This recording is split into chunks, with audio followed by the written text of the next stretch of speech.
क्या आपने कभी सोचा था कि एक दिन ऐसा आ जाएगा जब गैस सिलेंडर या पाइप वाली गैस के लिए भी वैसे ही मारामारी हुआ करेगी जैसा कि कोविड के वक्त ऑक्सीजन या दवाओं के लिए हुआ करा था।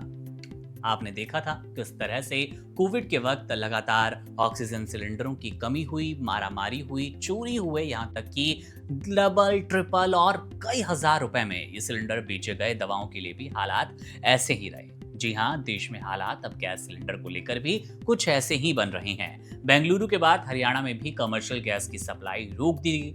जिस तरह से कोरोना काल में सरकार ने तय किया था कि पहले किसी अस्पताल या जीवन रक्षक गैस मिलेगी, ठीक वैसे ही अब खाना पकाने और गाड़ियों के लिए गैस को लेकर भी बड़े और कड़े नियम बना दिए गए। इस भारी संकट की जड़ में मध्य पूर्व यानी कि खाड़ी देशों अमेरिका, इजराइल और ईरान के बीच छिड़ा भयंकर युद्ध है। इस युद्ध के कारण समुद्र का वो अहम रास्ता जिसे हॉर्मुज जलडमरू मध्य कहा गया, वो पूरी तरह से प्रभावित हो गया, जहां से दुनिया भर के गैस और तेल के जहाज गुजरा करते हैं। भारत अपनी जरूरत की आधी गैस इन्हीं रास्तों से विदेशों से मंगाया करता है।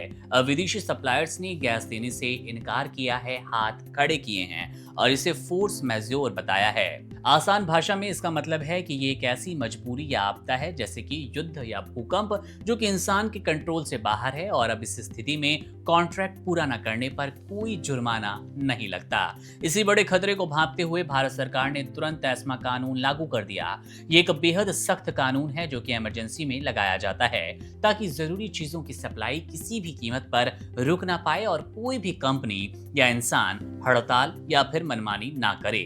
चूंकि बाहर से गैस आ नहीं रही, इसलिए भारत में बनने वाली गैस को बांटने का एक नया तरीका तय किया गया।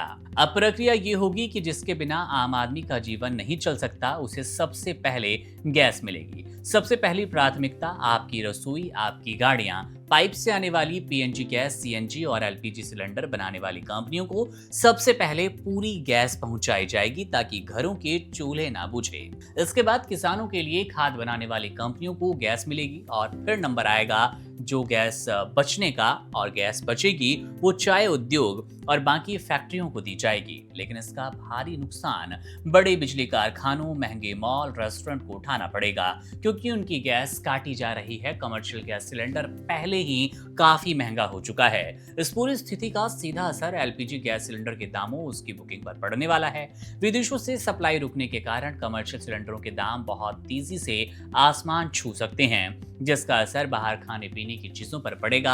आपके होटल्स का खर्चा, ढाबों का खर्चा, यहाँ तक कि आप स्ट्रीट फूड भी अगर एंजॉय करना चाहते हैं, वहां पर भी आपको महंगे रेट्स मिलेंगे, आपको ज्यादा पैसे चुकाने होंगे।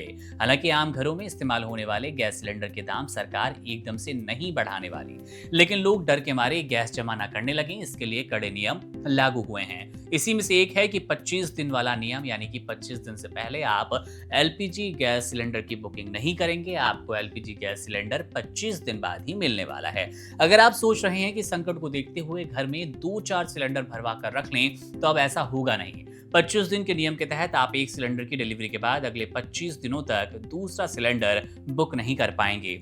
ये कदम बिल्कुल वैसा ही है जैसे कोविड में राशन या दवाएं लिमिट में दी जा रही थी ताकि कोई जमाखोरी बिल्कुल ना कर पाए। देश के हर एक घर का चूल्हा बिना किसी रुकावट से चलता रहे और यही है मंशा सरकार की। देखना दिलचस्प होगा कि सरकार इस पूरे संकट को किस तरह से संभाल पाती है। बहरहाल अब इस युद्ध का असर, एलपीजी के बढ़ते दामों का असर, कमर्शियल गैस सिलेंडर के बढ़ते दामों का असर आपकी जेब पर कितना पड़ा, कमेंट बॉक्स में जरूर बताइएगा। मेरा नाम है मुकुंद, आप बने रहिए वन इंडिया के साथ। शुक्रिया। Subscribe to One India and never miss an update.